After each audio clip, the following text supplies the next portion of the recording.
Salam, mən bugün sizlərə kompüterdə yaranmış problemlərin necə həll etməyin yolunu göstərəcəyim.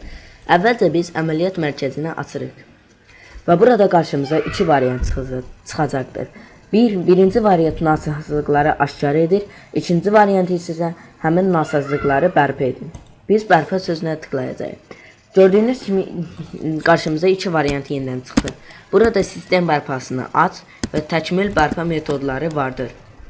Sistem bərpası çox da böyük və çox da ciddi olmayan problemləri həll edir. Təkmil bərpa metodları isə çox ciddi olan problemləri həll edir.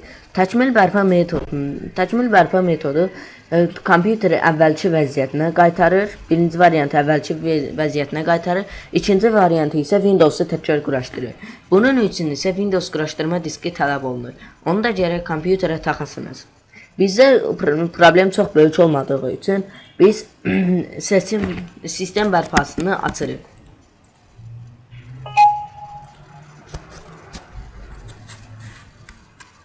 Və gördüyünüz kimi belə bir səhifə açıldı. Bu səhifədə məsləhət görülən bərpa növünə tıklayın. Və gördüyünüz kimi burada növbəti sözünə vurursunuz. Burada kompüterinizin lokal diskində yaranmış problemlərin müəyyən hissəsini təzələyəcəkdir. Təzələyəcək problemlərini aradan qaldıracaqdır. Lakin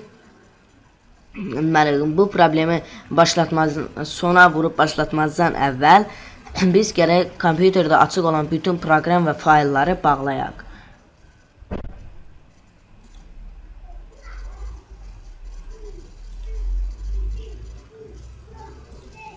Və bütün proqramları, faylları bağladıqdan sonra biz burada son sözünə vururuq və kompüter sönərək problemlər həll olunur və sonra kompüter problemləri düzələrək açılacaqdır. Sağ olun, salamat qalın.